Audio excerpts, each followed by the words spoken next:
출애굽기 20장 구약성경 112면쯤에 있습니다.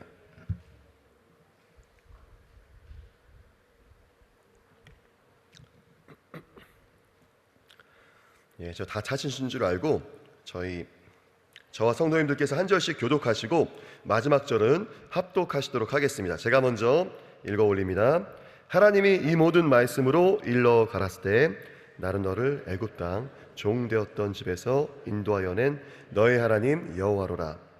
너는 나 외에는 다른 신들을 내게 있게 말지니라. 너를 위하여 새긴 우상을 만들지 말고 또 위로 하늘에 있는 것이나 아래로 땅에 있는 것이나 땅 아래 물속에 있는 것에 아무 형상이든지 만들지 말며 그것들에게 절하지 말며 그것들을 섬기지 말라. 나 여호와 너의 하나님은 질투하는 하나님인즉 나를 미워하는 자의 죄를 갚되 아비로부터 아들에게로 3, 4대까지 이르게 하거니와 나를 사랑하고 내 계명을 지키는 자에게는 1000대까지 은혜를 베푸느니라. 너는 너의 하나님 여호와의 이름을 망령되이 일컫지 말라. 나 여호와는 나의 이름을 망령되이 일컫는 자를 죄없다 하지 아니하리라. 안식일을 기억하여 거룩히 지키라. 엿새 동안은 힘써 내 모든 일을 행할 것이나 제7일은 너의 하나님 여호와의 안식일인즉 너나 내 아들이나 내 딸이나 내 남종이나 내 여종이나 내 육축이나 내 문 안에 유하는 객이라도 아무 일도 하지 말라. 이는 엿새 동안에 나 여호와가 하늘과 땅과 바다와 그 가운데 모든 것을 만들고 제7일에 쉬었음이라. 그러므로 나 여호와가 안식일을 복되게 하여 그날을 거룩하게 하였느니라. 내 부모를 공경하라. 그리하면 너의 하나님 나 여호와가 내게 준 땅에서 내 생명이 길리라. 살인하지 말지니라. 간음하지 말지니라. 도적질하지 말지니라. 내 이웃에 대하여 거짓 증거하지 말지니라. 내 이웃의 집을 탐내지 말지니라. 내 이웃의 아내나 그의 남종이나 그의 여종이나 그의 소나 그의 낙이나 무릇 내 이웃의 소유를 탐내지 말지니라. 뭇 백성이 우레와 번개와 나팔 소리와 산의 연기를 본지라. 그들이 볼 때에 떨며 멀리 서서 모세에게 이르되 당신이 우리에게 말씀하소서. 우리가 들으리이다. 하나님이 우리에게 말씀하시지 말게 하소서. 우리가 죽을까 하나이다. 모세가 백성에게 이르되 두려워 말라.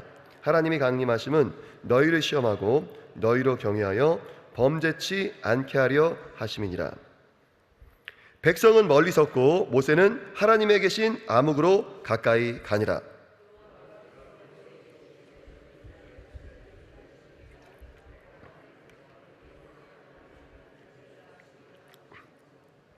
너희는 나를 비겨서 은으로 신상이나 금으로 신상을 너희를 위하여 만들지 말고 내게 토단을 쌓고 그 위에 너의 양과 소로 너의 번제와 화목제를 드리라. 내가 물은 내 이름을 기념하게 하는 곳에서 내게 강림하여 복을 주리라. 내가 내게 돌로 단을 쌓거든 다듬은 돌로 쌓지 말라. 내가 정으로 그것을 쪼면 부정하게 함이니라. 함께 읽습니다. 너는 층계로 내 단에 오르지 말라. 내 하체가 그 위에서 드러날까 함이니라. 아멘. 저희 효화행복 함께 읽도록 하겠습니다. 기본이 되는 10계명 요절 말씀 2절 말씀입니다. 나는 너를 애굽 땅 종되었던 집에서 인도하여 낸 너의 하나님 여호와로라. 아멘. 본장은 10계명을 전하고 있다. 하나님께서는 하나님과 인간 사이에서 지켜야 할 4가지 계명으로 하나님 외에 다른 신을 있게 하지 말 것, 우상을 만들지 말 것, 하나님의 이름을 망령되이 하지 말 것, 안식일을 거룩하게 지킬 것을 말씀하셨다. 이어서 인간과 인간 사이에 지켜야 할 6가지 계명이 등장한다. 하나님께서는 부모를 공경할 것과 살인하지 말 것, 간음하지 말 것, 도적질하지 말 것, 내 이웃에 대하여 거짓 증거하지 말 것, 이웃의 것을 탐내지 말 것을 말씀하셨다. 하나님께서 10계명을 말씀하신 후에 우레와 번개와 나팔 소리가 울렸고 산에서 연기가 올랐다. 이에 이스라엘 백성은 두려워 떨었고 모세는 백성에게 하나님의 강림하심을 두려워 말라고 전했다. 하나님께서는 모세에게 제단에 관한 법에 대해서도 말씀하셨다.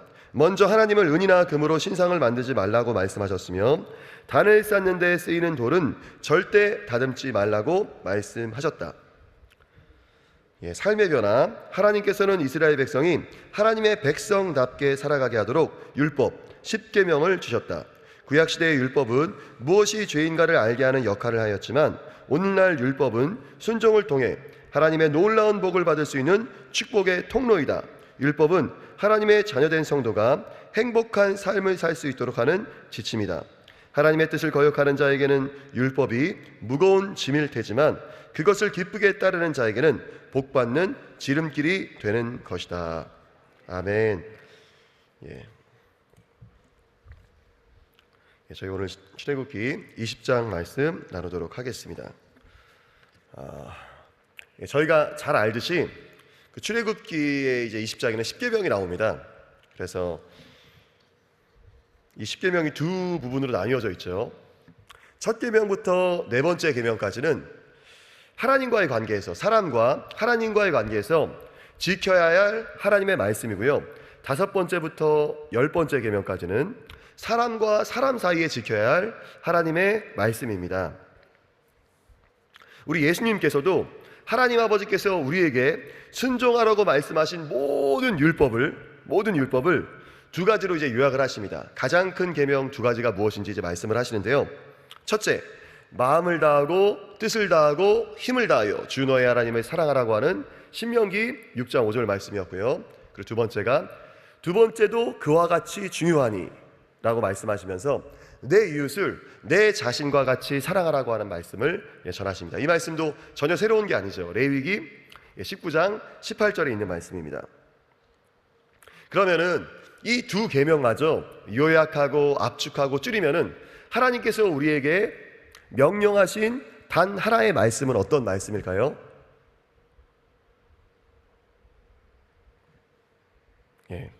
아시는데 대답을 안 하시는 것이라고 속으로 생각을 하겠습니다. 바로 내 이웃을 내 자신과 같이 사랑하라고 하신 말씀입니다. 왜냐하면은 요한일서 4장 20절에 제가 현대인의 성경으로 읽어드리겠습니다. 하나님을 사랑한다라고 하면서 형제 자매를 미워하는 사람은 거짓말쟁이입니다. 눈에 보이는 형제 자매를 사랑하지 못하는 사람이 보이지 않는 하나님을 사랑할 수는 없습니다 라고 이야기하기 때문입니다. 그 사람이 정말로 하나님을 사랑하는지 안 하는지를 알 수 있는 지표는 이웃을 사랑하고 있는가, 나의 아내나 남편에게 어떻게 대하고 있는가, 나의 구역 식구들에게 어떻게 대하고 있는가, 이런 지표들로 알 수가 있는 것이죠. 그래서 이제 이웃사랑은 어떤 옵션이 아닙니다. 선택사항이 아닙니다. 해도 되고 안 해도 되는 것이 아닙니다. 우리가 이제 음식점 가면은 요새는 이제 매운 정도, 그 짠 정도를 결정을 할 수가 있더라고요. 주문할 때 좀 더 맵게 해주세요, 조금만 덜 싱겁게 해주세요. 그런데 이웃 사랑하라고 하는 그 하나님의 말씀은 어떤 선택사항이 아니라고 하는 것입니다. 해도 되고 안 해도 되는 것이 아니라 반드시 순종해야 할 말씀입니다. 천국 가는 믿음의 특징도 이웃사랑입니다. 저희들이 아는 갈라디아서 5장 6절 말씀에서 그리스도 예수 안에서는 할례나 무할례나 효력이 없대. 사랑으로서 역사하는 믿음뿐이니라. 이거는 이제 현대인의 성경은 또 이렇게 옮겨 적었죠. 할례를 받고 안 받는 게 중요한 문제가 아니라 사랑으로서 표현되어지는 믿음만이 중요합니다 라고 이제 현대인의 성경은 번역을 했습니다. 어떤 율법을 지킨다, 이게 중요한 게 아니라 우리의 믿음이, 우리가 믿음으로 구원을 받지만 정말로 나의 그 믿음이 사랑으로서 표현되어지고 있는가, 사랑으로서 역사하고 있는가, 사랑으로서 공동체를 풍요롭게 하고 있는가, 그것을 점검해야 된다라고 하는 것입니다. 우리 성도님들 구역에서, 그리고 가정 내에서, 남편과 아내와의 관계에서, 그리고 성도들 사이의 관계에서, 다른 또 교육자님들과의 또한 관계에서 어떤 관계를 갖고 계십니까? 사랑의 관계를 갖고 계십니까? 그 모든 믿는 자의 조상된 우리 아브라함을 보면요, 아브라함 역시도 사랑의 삶을 실천하며 살았던 것을 알 수가 있습니다. 저희가 비록 유대인은 아니지만, 그리고 이스라엘 사람은 아니지만, 이 아브라함은 모든 믿는 사람의 조상이 됩니다. 그죠? 근데 이제 히브리서 13장 2절 말씀을 보면요, 현대인의 성경에서 이렇게 이야기합니다. 어떤 사람들은 나그네를 대접하다가 자기도 모르는 사이에 천사를 대접했습니다. 바로 이제 아브라함을 얘기한 거죠. 창세기 18장 말씀을 보면요, 아브라함이 한낮에 가장 더운 때에 자신의 그 장막, 지금으로 치면 텐트죠, 자신의 텐트 입구에 앉아 있었을 때 그 세 사람의 지나가는 나그네를 보게 됩니다. 그때 이제 아브라함이 즉시 달려나가 가지고 그들을 맞이하며 땅에 엎드려 절을 하고요, 뭐 주방과 그 소우양간을 막 뛰어다니면서, 분주하게 막 뛰어다니면서 가장 좋은 밀가루 그리고 그 송아지 요리를 맛있게 준비를 해서 그냥 한 번 스쳐 지나가고 다시는 못 볼 그 나그네를 사랑으로, 극진한 정성으로 대접하는 것을 볼 수가 있습니다. 그리고 고급 식당에서 웨이터들이 그 손님들이 식사할 때 옆에 이제 서서 주문, 또 이렇게 뭐 물을 더 갖다 드리려고 한다던가, 뭐 부족한 음식을 더 리필해 드리려고 한다던가 하면서 이렇게 기다리는 것처럼 아브라함이 그렇게 손님들이 식사하는 동안 서 있었던 모습을 우리가 알 수 있습니다. 이때 아브라함의 나이가 몇 살이었는지 아시죠? 99세였습니다. 99세였어요. 왜냐면은 식사를 하고 계신 우리 하나님께서 아브라함아, 내년 이맘때에 너한테 아들이 있을 것이다 라고 이야기를 하기 때문입니다. 나중에 이 아브라함이 하나님께서 자신을 테스트했었던 그 방법 그대로 아들 이삭의 며느리를 얻을 때 똑같은 방법을 사용합니다. 이제 자신의 고향 땅으로, 가나안 땅에서 며느리를 절대 얻지 않고요, 자신의 고향 땅으로 며느리를 얻기 위해서 자신이 가장 신뢰하는 늙은 종을 보냅니다. 근데 이제 학자들은 이 늙은 종의 이름은 나오지 않지만 다메섹 사람 엘리에셀이었을 것이라고 생각을 합니다. 왜냐하면 이제 아브라함이 하나님께 이제 투정 부리면서, 불평 부리면서 아들이 없었을 때 하나님께서 저한테 아들을 주시지 않았기 때문에 우리 집에서 나고 자란 저 다메섹 사람 엘리에셀이라고 하는 종이 나의 후계자가 될 것입니다. 나는 아들이 없습니다 라고 이제 불평할 때 나왔었던 그 종이 이 엘리에셀이거든요. 근데 이 엘리에셀이 아브라함이 가장 신뢰하는 종이었는데요, 그 이제 고향 땅으로 가가지고 이제 며느리를 얻죠. 근데 그 테스트했었던 방법이 바로 하나님께서 아브라함을 테스트했었던, 야 정말로 아브라함이 이웃 사랑을 실천하는 삶을 살아가고 있는가, 그것을 보는 방법이었었습니다. 그래서 이제 이 엘리에셀이 고향 땅에 가서는, 자신의 주인의 고향 땅으로 가서는 처음 보는 처자에게 자신이 몰고 온 낙타떼에 물을 먹여달라고 부탁을 합니다. 충분히 할 수 있는 부탁이죠. 그 당시에는 충분히 할 수 있는 부탁이었습니다. 근데 며칠 동안 물 없이 사막을 지낸 낙타는 한 번에 100리터의 물을 마실 수 있다고 합니다. 100리터. 근데 이제 그 당시에 사용하던 항아리는 보통 물을 많이 담아봤자 12리터였대요. 근데 이제 이 엘리에셀이 가져왔었던 낙타떼의 숫자가 10마리였습니다. 총 낙타가. 그러면 이제 1000리터의 물을 먹여줘야지 낙타가 이제 흡족하게 물을 마시지 않습니까? 근데 이게 저희가 이제 자주 사용하는 1.5리터짜리 페트병으로 하면은 총 700통이에요. 700통. 그러니까 이 젊은 처자가 한 번 보고 스쳐 지나갈 만한 나그네의 부탁을 들어주기 위해서 자기도 물 나르기 힘들어 죽겠는데 730번이나 되는 1.5리터 물을 가득 채워가지고 계속 낙타에게 먹여줬다는 거예요. 그러니까 엘리에셀이 자신의 주인인 아브라함이 부지 중에 천사와 하나님을 대접하고 축복받았던 것을 알기 때문에, 야 이 사람이다, 이 사람이 바로 우리 주인님 이삭의 아내가 될 사람이다 하면서 데려가지 않습니까? 이 아브라함도 사랑을 실천하는 삶을 살았습니다. 이웃사랑의 삶을 살았어요. 어떤 목사님께서, 지금은 이제 은퇴하신, 나이가 지긋하신, 이름을 말씀드리면 누구나 알만한 한국교회에서 크게 인정받는 목사님이십니다. 이 목사님께서 설교 시간에 성도님들께 물어봤습니다. 예수님의 십자가 보혈로 죄의 용서를 받으셨습니까? 그러니까 성도님들이 다 아멘 하셨대요. 아멘, 아멘, 아멘 하고 고개를 끄덕이시고, 두 번째로 물어보셨답니다. 나에게 잘못한 사람을 용서하며 사랑하며 살아가고 계십니까? 이웃사랑의 삶을 실천하며 살아가고 계십니까? 하니까 갑자기 아멘 소리가 거의 안 들리더랍니다.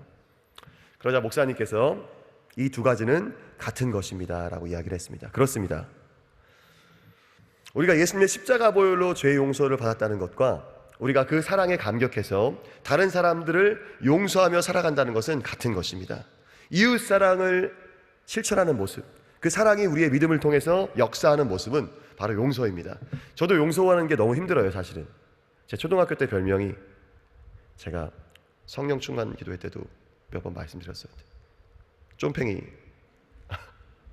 밴댕이 소갈대기. 남자인데 잘 삐져가지고 삐지면 또 이제 표정 관리가 잘 안 되기 때문에 초등학교 때 별명이 그랬습니다. 저도 용서하는 게 쉽지 않아요. 지금도 어떤 목사님께서 너무 솔직하게 이야기하시더라고요. 그 목사님도 이제 한국 교회에서 또 크게 쓰임 받고 계신 훌륭한 목사님이신데 자신이 집이 가난하고 부모님이 화목하지 못한 가정에서 자라다 보니까 자신의 그 성품이 목회를 하기에는 이렇게 온유하거나 온순하지 못한 거에 대해서 자신도 안다, 나도 안다 그 얘기를 하시면서 그 이제 학생 때였던 것 같아요. 지나가던 분이 자신이 이제 그 건물 2층, 3층에 있는데 검은색 세단을 타고 지나가시던 어떤 분이 딱 차를 멈추더니 자기 집 앞에서 자기가 묵고 있는 그 건물 앞에서 내려오라고 하더래요, 자기를. 그래서 길을 어디 길이냐 하면서 이렇게 물어보더라는 거. 아니, 자기가 차에서 내려서 물어볼 것이지 나보고 이렇게 내려오라고 했다고 그 목사님께서 목사가 되시기 전에 길을 반대 방향으로 가르쳐 주셨다. 그리고 자기 누님 이야기를 하시는데 이거는 더 굉장해요. 굉장합니다. 그 자신의 누님 박 누구누구 여사에 대해서 이야기를 하시면서 그 반에서 남자애들이랑 이렇게 싸웠는데 힘으로 당할 수가 없잖아요. 더 이상 남자애들을. 그러니까 그 자신한테 골탕 먹였었던 그 남자애를 그 어떻게든 복수를 하기 위해서 걔를 딱 이렇게 안고, 초등학생 때 안고, 그 논개가 왜군 장수를 안고 어딜가를 뛰어들듯이 가시밭으로 자신을 괴롭히던 남학생을 딱 안고 손에 깍지를 딱 낀 다음에 가시밭으로 뛰어 들어가지고 구르더랍니다. 예, 놀랍죠. 그 정도로 악과 깡으로 살았다라고 합니다. 저희가 용서하기 힘들고 초등학교 때도 삐지면 얼마나 무섭습니까, 우리 초등학생들. 그런데 우리가 예수님의 십자가 보혈을 믿는 것과 다른 사람들을 용서하며 사는 것은 같은 것이라고 하는 것입니다. 마태복음 18장 말씀, 저희들이 잘 아는 말씀입니다. 1만 달란트 빚진 자가 나오지 않습니까? 네, 제가 마태복음 이야기하기 전에 저희가 항상 하는 그 주기도문, 우리가 우리에게 죄 지은 자를 용서해 준 것처럼 우리의 죄를 용서하여 주옵소서. 이 말씀이 사실 죄라고 하는 단어가 빚이에요.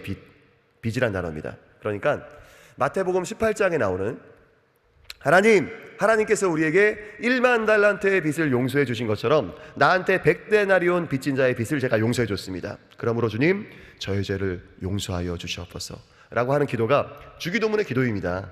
주기도문 기도예요. 여러분, 1만 달란트란 돈이 얼마나 큰 돈인지 저희가 실감이 안 나는데요, 그 북이스라엘 왕국의 그 오므리 왕이 새롭게 수도를 옮기면서 자신의 수도로 삼으려고 사마리아 산을 사지 않습니까? 이 사마리아 산 가격이 그 당시에 2달란트였어요. 2달란트.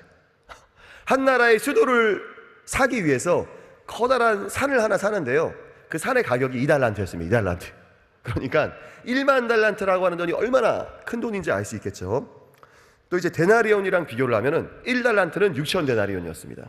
근데 이제 1데나리온이 하루 임금이에요. 그러니까 1만 달란트라고 하는 빚을 갚기 위해서 일반 노동자가 며칠을 일해야 되냐면요, 6천만 일을 일해야 합니다. 주 5일째, 토요일 주일 쉬면서 몇 년 동안 갚아야 되느냐? 약 19만 3천 년 동안 일해야지 갚을 수 있는 돈입니다. 그러니까 예수님께서 우리의 죄를 용서하신 그 십자가의 그 사랑이 1만 달란트랑도 비교가 안 되는 정말로 수많은 죄악들을 저희들을 용서해 주시지 않았습니까? 그죠? 아멘이시죠? 그러면은 그 사랑과 감격으로 살아가는 사람은 자신에게 100데나리온 빚진 사람의 빚을 용서해 줄 수밖에 없다라고 하는 것입니다. 할 수 있거든 너희로서는 모든 사람과 더불어 화목하라. 로마서 12장 18절 말씀이죠. 여러분 쪽에서 할 수 있는 일이라면 모든 사람과 더불어 화평하게 지내십시오. 이게 하나님 말씀이에요. 다른 사람들을 용서하고 사랑하라는 것입니다. 저희가 이제 사랑할 수 있는 힘을 저희들은 얻을 수가 없죠. 하나님께서 성령을 통하여 우리에게 부어주십니다. 로마서 5장 5절 말씀, 우리에게 주신 성령으로 말미암아 하나님의 사랑이 우리 마음에 부은 바 됨이니, 성령을 통하여서 우리가 하나님의 사랑을 깊게 경험할 때에야 다른 사람들을 용서할 수 있는 힘을 얻게 됩니다. 제가 이것만 말씀드리고 말씀 마치도록 하겠습니다. 저희가 이번에 9월 28일 날 교사 부흥회를 합니다. 토요일 날 예루살렘몰 오후 2시 오실 거죠? 예, 거기 이제 모시는데 이제 그 교회에서 이제 찬양팀이 와요. 그 교회에서 찬양팀도 오고, 거기에서 이제 차세대 그 교육부서를 총괄하시는 그 이근영 선교사님이라고 하시는 분이 오십니다. 이분이 원래 신학을 하신 분도 아니에요. 사실은 원래 이제 교수님이었었습니다. 수학과 교수님이었었고요. 카이스트를 나오셨습니다. 근데 이제 정말로 캠퍼스에서 전도하고 영혼 한 명 한 명 세우는 게 너무너무 좋다 보니까 그 담임 목사님께서 부르셔가지고 이제 교수 사역을 그만하고 그 영혼 세우는 일을 같이 하면 어떻겠냐라고 해가지고 차세대를 총괄하고 계십니다. 근데 이 담임 목사님도 제가 이제 대학생 때 이분이 하는 그 캠프에 갔었어요. 그 캠프에 갔었습니다. 그래서 이제 주나임이라고 하는 선교단체에서 하는 캠프였었는데요. 저희가 잘 아는 그 사랑, 아버지 사랑 내가 노래, 이 그 선교단체에서 나온 찬양입니다. 그리고 다윗처럼 춤을 추면서 그 찬양도 그 선교단체에서 나온 찬양입니다. 근데 이제 자 거기서 놀라운 간증을 들었었습니다. 거기서 이제 찬양을 같이 하던 그 여자 싱어분, 저보다 나이가 좀 많으신 분이었는데 여자 싱어분이 이제 간증을 하신 거예요. 그 캠프에서 대학생들, 청소년들 대상으로 하는 그 캠프에서 자신의 눈앞에서 아버지가 어머니를 죽이는 모습을 본 겁니다. 부부싸움을 하다가. 그러니까 얼마나 그 충격이 컸었겠어요. 근데 이제 하나님의 사랑을 경험하고 그걸 용서를 한 거예요. 그리고 이분이 근데 이제 귀신 들린 증상이 나타나가지고 나중에 이제 제가 알게 된 건데 나중에 귀신 들린 증상이 나타나가지고 막 식칼 들고 설치고 아파트에서 뛰어내린다고 설치고 막 이러니까 그 목사님께서 이번에 이제 초청한 그 교회 담임 목사님께서 그 여자 싱어분을 자신의 집으로 데려가가지고 결혼하신 분이었습니다. 결혼하고 애도 있던 분이었어요. 근데 이제 케어를 하신 거죠. 돌봐주신 거죠. 상태가 너무너무 심해가지고 잠깐만 눈을 떼면 자살하려고 하니까 이거는 어떻게 안 되겠다 해가지고 집에 데려가신 거예요. 라고 좀 돌보신 겁니다. 다 주변에서 반대를 했대요. 왜냐하면 그 목사님의 어린 자녀들이 있었기 때문에 혹시나 어른들도 감당하기 힘든 이 귀신 든 여인 때문에 아이들이 무서운 일을 당할까봐 다 주변에서 걱정을 하신 거죠. 근데 이제 데려가가지고 케어를 하면서 정말로 귀신이 쫓겨나가고 또 이 친구가 지금은 그 교회에서 친구는 아니죠. 저보다 나이가 많으신 분이니까. 네, 이분께서 또 훌륭한 찬양 사역자로 세워졌다라고 하는 것입니다. 저희가 정말로 다른 사람들을 사랑하고 나의 손해와 나의 권리라고 생각하는 것들을 내려놓고 계산하는 것이 아니라 내가 이 사람 잘해주면은 내 편 만들겠지, 내 편 되겠지. 어떤 그 공동체에서 구역에서 이 사람은 나를 지지해주는, 내가 어떤 사람과 사이가 안 좋을 때 내 편을 들어주는, 그 정도로 얕은 계산 가운데 사람을 대하고 사람을 사랑하고 섬기는 것이 아니라 우리 성도님들이 그러신다는 의미가 아닙니다.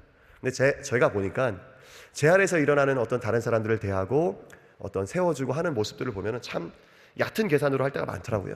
근데 그런 게 아니라 정말로 하나님 말씀에 순종해서 사랑하며 용서하며 누군가를 세워져 갈 때 저희를 통하여서 하나님의 나라가 아름답게 세워질 줄을 믿습니다. 아멘. 기도하시겠습니다. 하나님 감사합니다. 하나님께서 저희에게 주신 그 십계명, 대신 계명, 대인 계명, 그 모든 것마저 요약하면은 이웃을 내 자신처럼 사랑하라고 하신 그 말씀인 것을 저희들이 배웠습니다. 우리가 우리에게 죄 지은 자를 용서해 준 것처럼 우리의 죄를 용서하여 주옵소서. 아버지께서 저희들에게 1만 달란트의 빚을 용서해 주셨던 것처럼 100달란트의 그 죄를 하나님 항상 용서하며 다른 사람들을 사랑하며 세워져가는 저희들이 되게 하여 주시옵소서. 하나님 그리하여서 저희 공동체를 통하여서 저희들의 사랑을 통하여서 아름다운 하나님의 나라가 이루어지게 하여 주시옵소서. 지금 감사하고 예수님의 이름으로 기도합니다.